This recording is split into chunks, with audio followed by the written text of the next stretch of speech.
اگر مولانا یہ کہیں کہ یہ اصول صحیح نہیں ہے، یہ جو افضل کے ہوتے ہوئے، شمویل کے ہوتے ہوئے طالوت خلیفہ بنا، تو یہ خلافت ان کی جائز ہوئی، تو پھر یزید کی خلافت جائز کیسے نہیں ہوئی؟ ان کی وصیت رسول اللہ نے کی ہے. جی جی کیا رسول اللہ کی آل اور معاویہ کی آل دونوں برابر ہیں؟ جی کافی تو انصاف کریں، یعنی تو کتنی ایک ایک کر کے ناانصافی جواب کی لے بات آپ ہے. دیکھیں، اگر ہم سیدنا علی، سیدنا حسن حسین مراد لیتے ہیں تو ان کے دور میں کون سا اسلحہ غالب تھا؟ ٹھیک ہے، سیدنا علی کی خلافت میں اتنی جنگیں ہوئیں، سیدنا حسن 6 مہینے خلیفہ رہے، سیدنا حسین بیچارے خلافت ملی نہیں ان کو. ٹھیک ہے، باقی امام زین العابدین سے لے کر 11 امام تک کسی کو خلافت ملی نہیں ہے.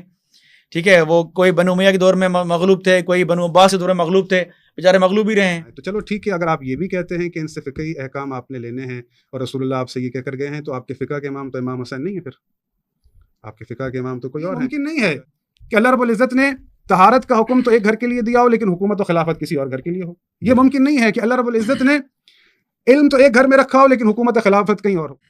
آپ کوئی ایسی دلیل دیں، کوئی ایسی قرآن مجید کی آیت یا کوئی ایسی تواتر حدیث دیں جس سے ثابت ہو کہ اللہ کے رسول ثقلین کے موقع پر یا اس کے بعد بھی جو قرطاس کا جو واقعہ ہے اس میں بھی اللہ کے رسول جو لکھوانا چاہتے تھے یا بتانا چاہتے تھے، ٹھیک ہے، کہ کوئی جانشین نہیں ہے. اس جانشینیت کے متعلق ذرا فہم دیجیے. بسم اللہ الرحمن الرحیم. جنید بھائی، پچھلی بار اس پہ میں نے اپنا موقف واضح کیا تھا کہ حدیث ثقلین جو ہے اس میں کتاب اللہ اور اہل بیت کی اتباع کا ذکر ہے. ٹھیک ہے، اور کچھ روایت میں یہ بھی ہے کہ ان کا جو ہے وہ خیال رکھنا. تو بات واضح ہے کہ یہاں اتباع کا ذکر ہے، اطاعت کا ذکر ہے، اور ان کے احترام اور عزت کا ذکر ہے. اس دونوں کے ہم مخالف نہیں ہیں. اتباع بھی الحمدللہ ہم کرتے ہیں اور ان کا احترام بھی کرتے ہیں، اور اہل بیت کا احترام ہمارے ایمان میں شامل ہے. ٹھیک ہے، اور میں نے اہل بیت کی وضاحت بھی کی تھی کہ اہل بیت سے صرف یہ چند شخصیات 5 یا 12 مراد نہیں ہیں. اہل بیت سے ازواج مطہرات بھی داخل ہیں ان میں، اور سیدنا علی کی، حسن حسین کی اولاد، دونوں کی اولاد داخل ہیں. ایسا نہیں کہ سیدنا حسن کی صرف ایک ہی حسن داخل ہیں باقی سارے داخل نہیں ہیں، نہیں، حسن کی پوری اولاد رضی اللہ عنہ، سیدنا حسین کی پوری اولاد، یہ سارے داخل ہیں. ٹھیک ہے، ہم اس کو خاص نہیں کرتے چند شخصیات میں. ایک بات. دوسری بات یہ ہے کہ اس میں خلافت کی کوئی دلیل نہیں ملتی ایسی کہ ہم یہ کہیں کہ بھئی اس روایت سے مراد خلافت کی بحث یا اللہ کے نبی نے خلافت کی بات کی ہو. کیونکہ اگر خلافت کی بات کی ہوتی تو خلافت کے لیے واضح موجود ہے کہ میرے بعد فلاں خلیفہ ہے، ایسے لفظ ہوتے. ٹھیک ہے، تو اللہ کے نبی صلی اللہ علیہ وسلم فرماتے ہیں کہ میرے بعد فلاں خلیفہ ہے، اور یہ بات مشہور ہوتی، نہ یہ کہ صرف چند اشخاص کو پتہ ہوتی. اور تیسری بات یہ کہ اگر اس سے واقعی اطاعت سے یا اس روایت سے واقعی یہ بات ثابت ہوتی ہے کہ سیدنا علی رضی اللہ عنہ کی خلافت ثابت ہے، تو سیدنا علی رضی اللہ عنہ نے کیوں نہیں سمجھا؟ اچھا، سیدنا عباس رضی اللہ عنہ، میں نے پچھلی بار روایت پیش کی تھی بخاری اور مسند احمد سے، کہ نبی پاک صلی اللہ علیہ وسلم کی مرض وفات کے وقت حضرت عباس نے سیدنا علی کو فرمایا کہ جا کے اللہ کے نبی سے پوچھیں کہ اس معاملے میں خلافت میں ہمارا حق ہے یا نہیں ہے. تو سیدنا علی نے فرمایا کہ میں نہیں پوچھوں گا، کہ اگر اللہ کے نبی نے منع کر دیا تو پھر ہمارا حصہ سمجھو اس میں ہے ہی نہیں، اس لیے منع نہیں کرتا، پوچھتا نہیں، میں نہیں پوچھا. سیدنا علی نے نہیں پوچھا، تو سیدنا علی نے بھی نہیں سمجھا اس حدیث ثقلین سے خلافت، اور نہ حضرت عباس نے سمجھا. ٹھیک ہے، تو ان شخصیات نے بھی خلافت نہیں سمجھا اور نہ دعویٰ کیا. اچھا، ٹھیک ہے. سیدنا علی رضی اللہ عنہ نے کبھی بھی یعنی اپنی دور یا سیدنا ابو صدیق کے دور میں کوئی ایسا دعویٰ نہیں کیا کہ میں خلیفہ ہوں. اس طرح کا کوئی دعویٰ جنگ کی ہے، جنگ بھی ثابت نہیں ہے، ٹھیک ہے، کیونکہ سیدنا علی نے بیعت کی ہے. اچھا، بیعت کی ہے. تو میں نے پچھلی بار بات پیش کی تھی مسند احمد حاکم سے، کہ اس میں یہ تھا کہ سیدنا علی رضی اللہ عنہ تھوڑا ناراض ہوئے تھے مشورہ سے، کہ ہم سے مشورہ نہیں لیا آپ نے، کیونکہ سیدنا ابو صدیق بھی مجبور تھے. سقیفہ میں ایسے حالات بن گئے تھے کہ بھئی انصار کہہ رہے تھے ہمارا خلیفہ ہو، مہاجرین کہہ رہے تھے ہمارا خلیفہ ہو. تو اختلاف کو ختم کرنے کے لیے ایک اچانک سیدنا عمر نے سیدنا ابو صدیق کے ہاتھ پہ بیعت کر لی. تو سیدنا ابو صدیق ایسی شخصیت تھے کہ سب نے بیعت کر لی. ٹھیک ہے، یہاں تک کہ حضرت سعد کا نام لیتے ہیں کہ انہوں نے بیعت نہیں کی، انہوں نے بیعت بھی کر لی، اور یہ بھی الحمدللہ میں ثابت کروں گا اگر بات چلی تو. سیدنا ابو صدیق کی الحمدللہ نہ سیدنا علی نے انکار کیا، نہ حضرت زبیر نے، نہ کسی اور ہاشمی نے، نہ کسی اور صحابی نے. تو ابو صدیق رضی اللہ عنہ کی بیعت بالاتفاق صحابہ کے اتفاق سے ان کی خلافت ہوئی ہے. اگر سیدنا علی خلیفہ ہوتے ضرور کہتے بھائی میرا حق بھی ہے، میں خلیفہ ہوں، مجھے اللہ کے نبی نے فلاں جگہ فرمایا، فلاں جگہ فرمایا، فلاں جگہ فرمایا، لیکن کوئی سی بات ثابت نہیں. سیدنا اچھا، ایک آخری بات بتا دیں تاکہ پھر زرائی صاحب سے ان کا موقف لے لے، کہ یہ جو شیعہ دعویٰ کرتے ہیں امامت کا، کہ نبوت کے بعد سلسلہ امامت چلا ہے اور امام علی سے لے کر امام مہدی تک یہ امامت ثابت ہے بقول اہل تشیعوں کے، تو آپ مجھے بتائیں کہ جب رسول پر نبوت تمام ہو گئی تو کیا اسی طرح امامت بھی رسول اللہ پہ تمام ہو گئی تھی، یا سلسلہ امامت قرآن سے ثابت ہے؟ دیکھیں، امامت جو اہل سنت کے نزدیک ہے وہ ایک پیشوائی ہے، یعنی پیشوا، امام یعنی پیشوا. اس میں کوئی خاص صفات نہیں ہے کہ بھائی معصوم بھی ہو، اس کی اطاعت فرض بھی ہو، نہیں. پیشوا جس طرح امام بخاری کہتے ہیں وہ حدیث میں پیشوا ہیں ہمارے، امام ابو حنیفہ وہ فقہ میں پیشوا ہیں ہمارے. ٹھیک ہے، تو اس طرح امام خلیفہ ہو گیا تو سیدنا ابو بکر، سیدنا عمر، سیدنا عثمان، سیدنا علی یہ ہمارے امام بھی ہیں. ٹھیک ہے. ٹھیک ہے، کیونکہ انہوں نے ہمیں ایک دین کو کس طرح نافذ کیا جائے وہ ہمیں انہوں نے سکھایا. ٹھیک ہے، تو امام ہمارے لیے کوئی خاص ایک اصطلاح نہیں ہے کہ بھائی ایک خاص مذہبی اصطلاح ہو کہ اس کی فلاں فلاں فلاں فلاں صفات ہو، ہمارے نزدیک نہیں نہ ہے. حاکم وقت ہے. حاکم وقت اگر ایسا ہے کہ شریعت کے کو فالو کرتا ہے، خلفاء کے نظام کو چلاتا ہے، شریعت نبی کو فالو کرتا ہے، تو پھر اس کو امام کہیں گے ہم. ورنہ خلفاء تو بہت گزرے ہیں، یزید بھی گزرا ہے، تو کسی کوئی اس کو امام نہیں کہتا. ٹھیک ہے، تو خلیفہ ایسا ہو کہ اس کی سیرت نبوی کے مطابق ہو، خلفاء راشدین کے مطابق ہو، تو پھر وہ امام کہلانے کے لائق ہے، کوئی شک نہیں ہے. اچھا ٹھیک ہے. اچھا اب موقف علی معاویہ صاحب کا آ گیا. اب میں زرعی صاحب آپ کی طرف جا رہا ہوں. زرعی صاحب انہوں نے 4 سے 5 نقطے رکھے ہیں اور انہوں نے رکھا ہے کہ دیکھیں امامت جو اصطلاح ہے وہ روحانی پیشوا ہے. ایک تو یہ بات انہوں نے کی، اس کا جواب آپ نے دینا ہے. دوسرا انہوں نے یہ بات کی ہے کہ حدیث ثقلین سے مراد خلافت اور امامت ہے ہی نہیں، اس سے مراد جو ہے انہوں نے کہا ہے کہ اور انہوں نے کہا ہے کہ اطرت جو ہے نا، یہ جو لفظ اطرت ہے اس میں اور بھی اولادیں آتی ہیں، انہیں بھی آپ شامل کریں. تو اس کا بھی آپ نے جواب دینا ہے. اور پھر جو کہ ان کا پہلے پروگرام میں موقف تھا اور یہ سیم موقف ہے. تیسری انہوں نے بات کی کہ حضرت عباس اور مولا علی خود کا یہ فہم تھا کہ رسول اللہ نے ان کو خلافت نہیں دی، اور نہ انہوں نے خلافت کے لیے کوئی جنگ کی تلوار اٹھائی حضرت ابو بکر کے دور میں، بلکہ انہوں نے یہ بھی کہا کہ بیعت کی حضرت ابو بکر کی. تو اب یہ سارے پوائنٹس آپ کے سامنے ہیں حدیث ثقلین سے ریلیٹڈ، اور پارٹ 2 ہمارا سٹارٹ ہو گیا ہے. آپ جواب دیجیے. بسم اللہ الرحمن الرحیم، الحمد للہ رب العالمین والصلاۃ والسلام علی سید المرسلین وآلہ الطیبین الطاہرین المعصومین المظلومین. جنید بھائی، پچھلا جو پروگرام ہوا تھا اس میں آپ نے اچانک سے خدا حافظ کر دیا، اور ایک چیز لاسٹ میں ہماری بات چل رہی تھی حضرت طالوت کے حوالے سے. اچھا ٹھیک ہے. حضرت طالوت کو جن لوگوں پر مسلط کیا گیا، میرا کہنے کا مقصد یہ تھا، جن لوگوں پر حاکم بنایا گیا، حضرت طالوت ان سے زیادہ افضل سے، ان سے زیادہ علم رکھتے تھے، ان سے زیادہ شجاع تھے. اللہ رب العزت نے اس لیے ان کو یہ عہدہ دیا تھا ایک نبی کے ذریعے سے. میرے کہنے کا مقصد یہ نہیں تھا کہ وہ نبی سے افضل ہیں، کیونکہ بنا نبی رہے ہیں. رسول اللہ صلی اللہ علیہ وآلہ وسلم نے امیر المومنین کو بنایا ہے، تو امیر المومنین سے رسول اللہ افضل ہیں. اب جن کے اوپر امیر المومنین حاکم بنائے جا رہے ہیں، امیر المومنین ان سے افضل ہیں، یہ بات ہے. اور وہ جو ہمارے عقائد ہیں وہ ڈفرینٹ چیزیں، وہ ایک جدا بحث ہے. یہ پہلے تو میں چاہتا تھا اس چیز کو جو لاسٹ میں رہ گئی تھی وہ میں نے کلیئر کر دیا. آپ چلتے ہیں آپ کے سوال کی جانب. دیکھیں، آپ نے ان سے بھی سوال کیا خلافت کے حوالے سے، انہوں نے اپنا پورا واضح پیغام دیا کہ ہمارے پاس خلافت کا کیا معاملہ ہے. اور اہل سنت جو ہے ان کا متفق علیہ عقیدہ ہے کہ رسول اللہ صلی اللہ علیہ وآلہ وسلم نے کسی کو خلیفہ نہیں بنایا. خود حضرت عمر کا قول موجود ہے بخاری کے اندر کہ رسول اللہ نے کسی کو خلیفہ نہیں بنایا تھا. جب خلافت کی دلیل کی بات آپ نے کی، خلافت کی دلیل پوچھی، تو حضرت نے کہا کہ رسول اللہ صلی اللہ علیہ وآلہ وسلم نے، ایک خاتون آئی تھی کہ یا رسول اللہ صدقہ اگر آپ کو نہ پاؤں تو کسے دوں؟ کہا حضرت ابو بکر کو، پھر حضرت عمر، حضرت عثمان. اس سے انہوں نے خلافت کو ثابت کیا. یہ اشارہ ملتا ہے. دوسرا مصلی کی وہ روایت بیان کرتے ہیں اکثر کہ رسول اللہ نے حضرت ابو بکر کو کے لیے کہا کہ مروا ابا بکر نہیں یصلی بالناس. تو سوال یہ ہے کہ جب رسول اللہ صلی اللہ علیہ وآلہ وسلم نے کسی کی وصیت نہیں کی، آپ اس کو مانتے بھی ہیں، تو پھر یہ اشارہ اچانک کہاں سے آ گیا اس سے خلافت ثابت ہو؟ اگر اس سے خلافت ثابت کرنی ہے تو پھر سقیفہ میں جانے کی ضرورت ہی نہیں تھی کہ بھئی اشارہ رسول اللہ کی طرف سے آ گیا، اور اس کی تشریح آپ نے خلافت مراد لی، اشارے کو خلافت سمجھ گئے. لیکن جہاں اللہ رب العزت نے واضح فرما دیا ہے کہ جال خلافت میرے پاس ہے، تو پھر اشاروں کا آپ کیا کریں گے؟ آپ نے ہی سوال کیا، خود حضرت نے تشریح کرتے ہوئے بیان فرمایا کہ جب میں نے کہا کہ رسول اللہ صلی اللہ علیہ وآلہ وسلم نے فرمایا ہے کہ میں تمہارے درمیان قرآن اور اہل بیت چھوڑے جا رہا ہوں، تو حضرت نے تشریح کی کہ رسول اللہ کے فرمانے کا مقصد یہ تھا کہ تم ان سے فقہی احکام لو. یعنی رسول اللہ کا یہ فرمانا کہ میں تمہارے درمیان قرآن اور اہل بیت چھوڑے جا رہا ہوں، ان سے فقہی احکام لو. باقی رہی حکومت و خلافت تو وہ یزید بھی بن جائے، اٹس اوکے، کوئی ایشو نہیں ہے. آپ نے ان سے فقط فقہی احکام لینا ہے. تو چلو ٹھیک ہے، اگر آپ یہ بھی کہتے ہیں کہ ان سے فقہی احکام آپ نے لینے ہیں اور رسول اللہ آپ سے یہ کہہ کر گئے ہیں، تو آپ کے فقہ کے امام تو امام حسین نہیں ہے. پھر آپ کے فقہ کے امام تو کوئی اور ہیں، اور جو اہل بیت علیہ السلام کی فقہ ہے اس کو تو آپ مانتے بھی نہیں ہیں.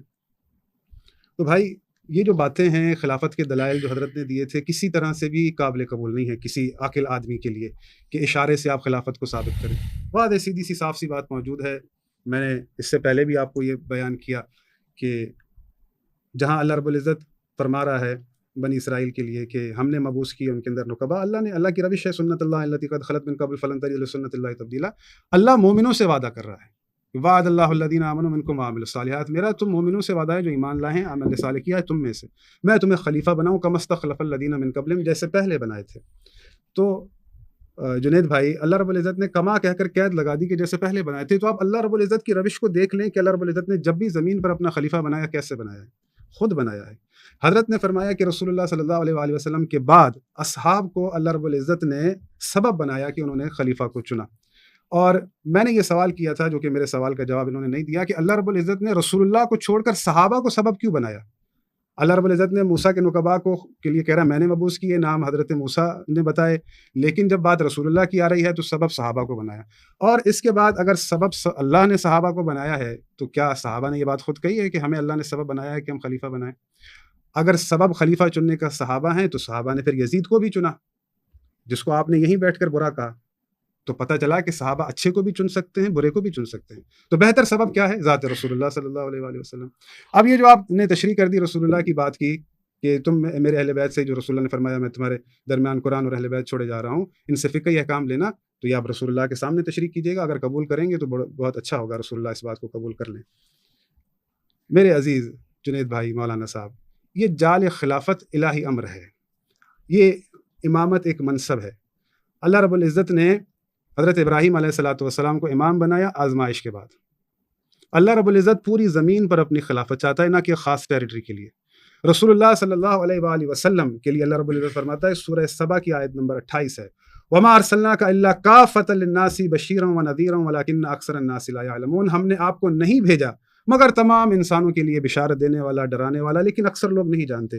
رسول اللہ صلی اللہ علیہ وآلہ وسلم تمام دنیا کے انسانوں کے لیے نبی بن کر آئے ہیں. اللہ کی طرف سے اگر لوگوں پر کوئی حجت ہے، وہ امریکہ میں رہنے والا کوئی ہو، وہ روس میں رہنے والا ہو، وہ چائنا میں رہنے والا ہو، دنیا میں جہاں کہیں پر بھی کوئی بھی شخص کسی بھی مذہب کا ہے، قرآن اللہ کا قرآن یہ کہہ رہا ہے کہ میں نے تمام انسانوں کے لیے رسول بھیجا ہے، محمد مصطفیٰ صلی اللہ علیہ وآلہ وسلم. اب بات ہو رہی ہے رسول اللہ کی مسند کی وراثت کی. اب رسول اللہ کی مسند کا جو خلیفہ بنے گا وہ تمام انسانیت کا امام ہوگا، تمام انسانیت کا خلیفۃ اللہ فی الارض ہوگا، روئے زمین پر ہوگا، اور اس کے بنانے کا ذمہ اللہ نے لیا ہے، اور اللہ رب العزت نے سبب بنایا ہے رسول اللہ صلی اللہ علیہ وآلہ وسلم کو خود. اور رسول اللہ نے بخاری میں بھی موجود ہے، مسلم میں بھی موجود ہے، یہ فرمایا کہ میرے بعد میرے 12 جانشین ہیں. رسول اللہ نے اپنے ساتھ نسبت دی ان کو. اور اس کے بعد رسول اللہ صلی اللہ علیہ وآلہ وسلم سے ہمیں احادیث ملتی ہیں کہ رسول اللہ صلی اللہ علیہ وآلہ وسلم نے فرمایا، المستدرک علی الصحیحین، کہ رسول اللہ صلی اللہ علیہ وآلہ وسلم نے فرمایا، حضرت ابن عباس سے روایت ہے کہ انت ولی کل مومن من بعدی و مومنہ، تو ہر مومن مرد اور عورت کا ولی ہے میرے بعد. رسول اللہ صلی اللہ علیہ وسلم نے اپنے بعد کا کہا، یعنی دنیا سے جانے کا بھائی خاص وقت کے لیے نہیں کہا، جیسا کہ تیجانی صاحب نے کہا کہ وہ خاص وقت کے لیے تھا. یہ تو رسول اللہ پر ایک بہتان ہے، انہوں نے اپنے بعد کا کہا ہے. اسی طرح رسول اللہ صلی اللہ علیہ وآلہ وسلم نے امیر المومنین کا نام لے کر ان کی وصیت کی ہے کہ علی تو میرے بعد میرا خلیفہ ہے، انت خلیفتی. بہت ساری اہل سنت کتب کے اندر یہ حدیث موجود ہے، قبلہ دیکھ رہے ہیں. اور رسول اللہ صلی اللہ علیہ وآلہ وسلم نے فرمایا کہ میں تمہارے درمیان خلیفتین چھوڑے جا رہا ہوں، قرآن اور اہل بیت. اب جہاں وہ شخصیتیں کہ جو قرآن، جن کے پاس قرآن کی وراثت ہے، دیکھیں اللہ رب العزت نے گزشتہ کتابوں کے وارثین قرار دیے ہیں، ثم اورثنا الکتاب الذی نصطفینا من عبادنا، کہ ہم نے وارثین قرار دیے. تو جہاں اللہ رب العزت کے ارادے میں یہ تھا کہ گزشتہ قوموں کے لیے کتاب کے وارثین قرار دیے، تو وہ کتاب، وہ قرآن جسے قیامت تک چلنا ہے، اس امت کے لیے جو راہ ہدایت ہے، اللہ رب العزت نے اس کے لیے کوئی وصیہ قرار نہیں دیا. اب یہ ممکن نہیں ہے کہ اللہ رب العزت نے طہارت کا حکم تو ایک گھر کے لیے دیا ہو لیکن حکومت و خلافت کسی اور گھر کے لیے ہو. یہ ممکن نہیں ہے کہ اللہ رب العزت نے علم تو ایک گھر میں رکھا ہو لیکن حکومت خلافت کہیں اور ہو. یہ بات ممکن نہیں ہے کہ اللہ رب العزت جہاں رسول اللہ کے طاہر اہل بیت ہیں ان کو چھوڑ کر خلافت اور حکومت کہیں اور رکھی ہو. بھائی حضرت نے پچھلی دفعہ بھی یہ کہا کہ کون سے اہل بیت، اتنا کوئی پریشانی کی بات تو ہے نہیں. وہ اہل بیت کہ جن کے لیے اللہ رب العزت نے فرمایا انما یرید اللہ لیذھب عنکم الرجس اہل البیت ویطہرکم تطہیرا، کہ میرا ارادہ ہے ان اہل بیت سے رجس و ناپاکی کو دور رکھوں اور ان کو مطہر رکھوں. آیت تطہیر کا مصداق ہونا اور ہے، اہل بیت ہونا اور ہے. یہ بات کہہ کر ہم اپنی جان نہیں چھڑا سکتے کہ سارے اہل بیت ہیں. رسول اللہ نے جن کے وہ چادر میں لے کر کہا ہا اولئک اہل بیتی، ہم ان کی بات کر رہے ہیں کہ یہ اہل بیت ہیں کہ جن کے لیے رسول اللہ نے ان کی اطاعت و فرما برداری کا کہا ہے، جانشین رسول خدا ان میں سے آئیں گے. رسول اللہ صلی اللہ علیہ وآلہ وسلم نے یہ فرمایا تھا کہ میرے بعد 12 خلفاء ہوں گے، یقیناً ان کی اطرت میں سے. اب اگر آپ کہتے ہیں کہ بھائی ہم رسول اللہ کی ساری اطرت کو اہل بیت مانتے ہیں، بالکل ہیں اہل بیت، رسول اللہ کی ازواج اہل بیت ہیں. بات ہو رہی ہے آیت تطہیر کے مصداق ہونے کی. آیت تطہیر کا مصداق کون ہے؟ وہ کون سے افراد ہیں کہ جن کے لیے اللہ کے ارادے میں ہے کہ اللہ نے رجس و ناپاکی ان سے دور کر رکھی ہے. حضرت ابراہیم، حضرت نوح، بارہا یہ آیت پڑھتا ہوں اکثر. بھائی اللہ رب العزت فرماتا ہے، سورہ حدید کی آیت ہے، وَلَقَدْ أَرْسَلْنَا نُوحًا وَإِبْرَاهِيمَ وَجَعَلْنَا فِي ذُرِّيَّتِهِمُ النُّبُوَّةَ وَالْكِتَابَ فَمِنْهُمْ مُهْتَدٍ وَكَثِيرٌ مِّنْهُمْ فَاسِقُونَ. ہم نے نوح کی ذریت میں، ابراہیم کی ذریت میں کتاب کو بھی رکھا، نبوت کو بھی رکھا، جو ہدایت پر ہیں. وَكَثِيرٌ مِّنْهُمْ فَاسِقُونَ، اور ان کی اولاد میں فاسقین بھی ہیں. تو جہاں ایک آپ کو کرائٹیریا ملتا ہے، آپ کو اسی کی اتباع کرنی ہوتی ہے، اس لائن پر چلنا ہوتا ہے. اب انہوں نے اعتراض اٹھایا تھا کہ آپ کے یہاں امام حسین کے بعد ان کا بیٹا، مولا علی کے بعد ان کے بیٹے، پھر ان کے بیٹے، یہی کام حضرت امیر معاویہ نے کیا. وہاں پر آپ اعتراض کرتے ہیں بھائی ان کی وصیت رسول اللہ نے کی ہے, جی جی کیا رسول اللہ کی آل اور معاویہ کی آل دونوں برابر ہیں؟ جی کافی تو انصاف کریں, یعنی کتنی ناانصافی کی بات ہے کہ آپ رسول اللہ کی حدیث کو کہ وہ کہہ رہے ہیں کہ میں تمہارے درمیان قرآن اور اہل بیت چھوڑے جا رہا ہوں, آپ اس سے مراد لے رہے ہیں کہ ان سے فقہ لینی ہے اور حکومت کے معاملے جو بھی بنتا ہے بنتا جائے. ایسے نہیں ہوتا, یہ دین اسلام نہیں ہے. ہم یہاں جو بات اگر کریں گے, جو اللہ ہم سے دین قبول کرے گا وہ اسلام قبول کرے گا. ٹھیک ہے, تو آپ کا ٹرن ہو گیا. علی معاویہ صاحب, انہوں نے کافی پوائنٹس اس وقت آپ کو ہائی لائٹ کر دیے ہیں. ایک تو انہوں نے کہا کہ دیکھیں بات یہ ہے کہ جو اللہ کے رسول ہیں وہ اپنا جانشین بنا کے گئے تھے, اہل سنت میں روایتیں موجود ہیں, ٹھیک ہے, لیکن اہل سنت اس کو اون نہیں کرتے, مانتے نہیں ہیں. دوسری بات انہوں نے کہا کہ اہل بیت سے مراد یہاں پہ بہت واضح آیت تطہیر پڑھ دی, ٹھیک ہے, آپ ہر ایک کو اہل بیت میں شامل نہیں کر سکتے. آیت تطہیر کا مصداق ہونا اور ہے, اہل بیت ہونا اور ہے. تو یہ سارے اعتراضات آپ کے سامنے, آپ نے شاید نوٹ ڈاؤن کر لیے بالکل کہ تو یہ بتائیں کہ کیا یہ امت خائن ہو گئی تھی کہ جنہوں نے رسول اللہ صلی اللہ علیہ وآلہ وسلم کے وصال کے بعد جو ہے وہ مولا علی کو اپنا خلیفہ نہیں بنایا, جبکہ تشیعوں کا 1447 سال سے یہ عقیدہ ہے. ذرا اس پر روشنی ڈالیے پلیز. دیکھیں سوالات کافی کر لیے مولانا نے, میں جواب دوں گا جو مجھے یاد آئے, اگر بھول جاؤں تو مجھے آپ یاد. جی میں یاد دلاتا ہوں. ٹھیک ہے, سب سے پہلی بات طالوت سے شروع کرتے ہیں. طالوت سے, تو طالوت والی بات میں نے تب کی تھی جب مولانا نے کہا تھا کہ افضل کو چھوڑ کے آپ نے کم جو افضل اس کو خلیفہ کیوں مقرر کیا تھا. ٹھیک ہے, تو تب میں نے مثال دی تھی کہ طالوت سے افضل اشمعیل نبی تھے, تو افضل کو چھوڑ کے مفضول کو خلیفہ کیوں بنایا گیا, تو میں اس لیے پیش کی تھی. ٹھیک ہے, تو اگر مولانا یہ کہیں کہ یہ اصول صحیح نہیں ہے, یہ جو افضل کے ہوتے ہوئے اشمعیل کے ہوتے ہوئے طالوت خلیفہ بنا تو یہ خلافت ان کی جائز ہوئی, تو پھر یزید کی خلافت جائز کیسے نہیں ہوئی؟ پھر اس اصول سے ان کا اصول ٹوٹ گیا کہ خلیفہ افضل ہی ہونا چاہیے. ٹھیک ہے, یہ اصول ٹوٹ گیا, میں نے اس لیے پیش کی تھی. ٹھیک ہے, دوسری بات یہ ہے کہ مولانا نے کہا کہ اللہ کے نبی کی نبوت پوری دنیا کے لیے ہے, اس لیے ان کے جانشین کی بھی جو امامت ہوگی پوری دنیا کے لیے ہوگی. لیکن ہم دیکھتے ہیں کہ سیدنا علی رضی اللہ تعالیٰ عنہ کی جو آپ خلافت دیکھیں وہ کب تک ہوئی ہے, کہاں تک ہوئی ہے. جو اصل اسلامی حکومت تھی شام, وہ بھی ان کے ہاتھ میں نہیں تھی. ٹھیک ہے, تو یہ ان کا اصول ہے کہ پوری دنیا کے لیے نبی کا نائب ہونا چاہیے. تو یہ اصول وہ یہاں نافذ نہیں ہوتا, سیدنا علی کے لیے پورا نہیں آتا, تو یہ اصول بھی سیدنا علی انہیں پورا نہیں اترتے. تیسرا انہوں نے یہ فرمایا کہ اہل بیت سے مراد صرف یہ 5 ہیں, ان کے نزدیک یہ 5 ہیں. یعنی میں یہ سمجھوں کہ باقی جو امام زین العابدین ہیں لے کر 12 امام تک یہ سارے خارج ہیں حدیث سے. ٹھیک ہے, مولانا وضاحت کریں گے کہ ان 5 کے علاوہ باقی جو سیدنا حسین کے بعد زین العابدین رحمہ اللہ سے لے کر جو قائم الاثر 12 امام ہیں وہاں تک جو سارے بچے وہ اس روایت سے خارج ہیں. مولانا واضح بتائیں گے مجھے. ٹھیک ہے, تو یہ سوال مولانا پہ جواب دیں گے اس کا. اچھا, اس کے بعد مولانا نے یہ اصول بیان کیا, یہ روایت بیان کی کہ سیدنا علی کو اللہ کے نبی نے واضح فرمایا کہ انت خلیفتی من بعدی. ٹھیک ہے, حالانکہ مولانا کو پتہ ہے ان کے جوابات کئی بار دے چکے ہیں ہم. ان روایت میں آپ دیکھیں گے نا, یہ ساری منکر روایتیں. اچھا, ٹھیک ہے, یہ نوٹ کر لیں مولانا, یہ منکر روایتیں ہیں. اس کے برعکس آپ بخاری کی روایت جیسے مولانا نے فرمایا کہ سیدنا عمر کی روایت ہے, نبی نے خلیفہ نہیں بنائی, بخاری کی روایت ہے, اس کی سند پہ کوئی جرح کر سکتا ہی نہیں ہے. ٹھیک ہے, دوسری ام عائشہ سے روایت جو مولانا نے پچھلی بار پڑھی تھی کہ ام عائشہ کے لوگوں نے آ کے کہا, مولانا کہتے ہیں صحابی ہیں, وہ ثابت کریں وہ کون صحابی تھے. وہ کہتے ہیں نا لوگوں نے سوال کیا لوگ کون تھے, لوگ تو اور بھی تھے, صرف صحابہ تھوڑی تھے, کبار تابعین بھی تھے. اور اس کے علاوہ یہ کس دور کی بات ہے, مولانا ثابت کریں گے یہ شروع کے دور کی بات ہے. ایسا نہ ہو کہ یہ سیدنا علی کے دور کی بات ہے جہاں خارجی اور رافضی لوگ پیدا ہو گئے تھے, انہوں نے آ کے پوچھا ام عائشہ رضی اللہ عنہا سے. ٹھیک ہے, تو مولانا واضح کریں گے اس روایت سے انہوں نے فرمایا تھا کہ ام عائشہ سے صحابہ پوچھنے آئے تھے. تو صحابہ کون سے تھے, مولانا وہ نام بتائیں گے ان صحابیوں کا. ٹھیک ہے جی, ام عائشہ نے آگے فرمایا کہ اللہ کے نبی نے ایسی کوئی وصیت نہیں فرمائی. ٹھیک ہے, میرے بعد کوئی خلیفہ علی کی وصی ہے. ام عائشہ صاف منع کر رہی ہیں. اب میں ام عائشہ کی بات مانوں یا ان سوال کرنے والوں کی جن کا پتہ ہی نہیں مجھے, ان کی بات مانوں؟ میں تو ام عائشہ کی بات مانوں گا. ٹھیک ہے, میں اہل بیت میں ان کو مانتا ہوں, وہ مانتے ہیں مولانا کے اہل بیت میں یہ بھی شامل ہیں, لیکن مولانا نے تخصیص کر دی کہ صرف یہ 5 اس روایت میں شامل ہیں, باقی میں نے سوال کیے وہ مولانا جواب دیں گے ان کا کہ باقی. اچھا, ان کا ایک اعتراض ہے کہ آپ کوئی ایسی واضح دلیل دے دیں, کوئی ایسی دلیل دے دیں کہ جس سے یہ ثابت ہو کہ اللہ کے رسول نے کسی کو اپنا جانشین نہیں بنایا. دیکھیں 2 روایتیں تو واضح ہیں, سیدنا عمر سے بھی میں نے پیش کی تھی. اچھا, کوئی شیعہ روایت پیش کر دیں آپ. شیعہ روایت میں آپ کو بتاؤں کہ اگر آپ شیعہ روایت اٹھا کے دیکھیں نا, اس میں یہ ہے کہ امامت ایک راز تھا جو اللہ نے چھپایا اور اماموں تک پہنچایا اور اماموں نے پھر امت تک پہنچایا. یہ میں آپ کے سامنے کھولتا ہوں. میرات العقول سے روایت ہے یہ. اس کی سند صحیح ہے؟ بالکل, میں میرات العقول سے اس کی سند دکھاؤں گا نا, صحیح کا ہے. یہ شیعہ کتاب ہے. جی بالکل. یہ مصنف کون ہے اس کے؟ اصول کافی کی روایت ہے یہ. ٹھیک ہے, اور اس کی شرح میرات العقول جو ملا باقر مجلسی ہیں انہوں نے کی ہے. ٹھیک ہے جی, تو جلد نمبر 9 ہے میرات العقول کا. اور کتاب الایمان والکفر باب الکتمان, اس میں روایت ہے, اس کو صحیح کہا ہے مجلسی صاحب نے. ٹھیک ہے جی, اور آپ دیکھیں روایت کیا ہے, ولایت اللہ امام ابو جعفر یعنی امام باقر سے روایت ہے, ولایت اللہ اسرھا الی جبریل, کہ ولایت اللہ کی ولایت حاشیے میں لکھا ہے ولایت اللہ اے الامامہ, یعنی امامت جس کو اللہ نے راز بنا کے کس کو دیا, جبریل کو. واسرھا جبریل الی محمد, اور جبریل وہ راز لے کر محمد صلی اللہ علیہ وسلم کے پاس آئے اور راز محمد صلی اللہ علیہ وسلم نے علی کو بتایا اور علی نے اپنی اولاد کو بتایا. اور وانتم تزیون ذالک، اور تم اس کو عام پھیلاتے ہو. امام جعفر باقر ناراض ہو رہے ہیں کہ تم رات کو مت پھیلاؤ کہ علی خلیفہ ہے، پھر حسن ہے، پھر حسین ہے، پھر باقر ہے، پھر جعفر ہے. منع کر رہے ہیں. روایت بھی صحیح ہے، دیکھیں حدیث آشر صحیح. اچھا تو یہ واضح روایت ہے کہ اللہ امام باقر فرما رہے ہیں کہ چھپاؤ امامت کو. اب مجھے بتائیں کہ جو امامت چھپانے والی تھی اس کو آپ نے اس طرح ظاہر کر دیا. امام باقر تو ناراض ہو رہے ہیں آپ سے. مطلب اس میں یہ وجہ لکھی ہے کہ امامت کیوں چھپائی؟ وجہ کوئی نہیں ہے. بس میں سمجھتا ہوں جو باب الکتمان میں ہے، کتمان کہتے ہیں چھپانے کو. ٹھیک ہے، تقیتاً چھپانے کو. ہاں اچھا، بذات مولانا کریں گے، میں تو یہ سمجھتا ہوں. اچھا، ٹھیک ہے کہ چھپاؤ نہیں ہو سکتا ہے میں نقصان پہنچائیں، کیونکہ یہ کہتے ہیں کہ بھائی حکومت وقت بنو امیہ کی تھی، وہ نقصان پہنچاتے تھے، قتل کرتے تھے ہمارے شیعوں کو جو اماموں کے ماننے والے تھے. یہی کہتے ہیں. حدیث جب کہتے ہیں بھائی امام باقر امام جعفر سے کیوں زیادہ حدیث ہیں، کہتے ہیں بھائی باقی دور میں کیا تھا، تقیہ تھا، بنو امیہ سختی کرتے تھے، امام العابدین کے دور میں سیدنا حسین کو شہید کر دیا، تو اس لیے ہمارے اماموں نے یہ باتیں چھپائی ہیں. اس لیے باب الکتمان میں یہ اس کو لائے ہیں.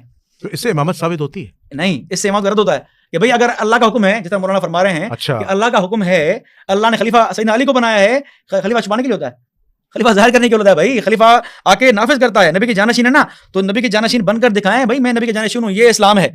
یہ نہیں کہ بھائی جانشین میں ہوں لیکن کچھ بولوں گا نہیں، یہ تو اس کو دین تو نہیں کہیں گے نا میرے بھائی. دین تو یہ ہے کہ اللہ کے جانشین، نبی کے جانشین ہیں صلی اللہ علیہ وسلم، تو نبی کی طرح ہی آپ، جس طرح نبی کفار سے لڑے ہیں، نبی نے اپنی جان کو جو ہے وہ نقصان میں ڈالا ہے اور آگے دین پھیلایا ہے، آپ اس طرح ہیں. لیکن اس طرح نہیں ہے.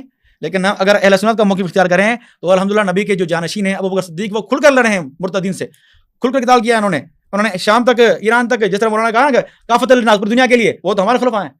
امیر معاویہ رضی اللہ عنہ کہاں تک اسلام پہنچ گیا، یہاں کابل تک پہنچ گیا. اصل اسلام تو یہ ثابت ہو رہا ہے. اچھا انہوں نے ایک 12 خلفاء کی بات کی کہ میرے بعد 12 خلفاء ہوں گے اور قریش سے ہوں گے، اس سے کیا مراد ہے؟ اس روایت میں آپ پڑھیں گے نا، اس روایت میں واضح لکھا ہے کہ ان کے دور میں اسلام غالب رہے گا. ٹھیک ہے، یہ مسلم کی روایت ہے کہ ان کے دور میں اسلام غالب رہے گا. جہاں دیکھیں جب اگر بات کرتے ہیں 12 خلفاء والی روایت کی، تو اس روایت میں ہے کہ ان کے دور میں اسلام غالب رہے گا. آپ دیکھیں اگر ہم سیدنا علی، سیدنا حسن، حسین مراد لیتے ہیں تو ان کے دور میں کون سا اسلام غالب تھا؟ ٹھیک ہے، سیدنا علی کی خلافت میں اتنی جنگیں ہوئیں، سیدنا حسن 6 مہینے خلیفہ رہے، سیدنا حسین بیچارے خلافت ملی نہیں ان کو.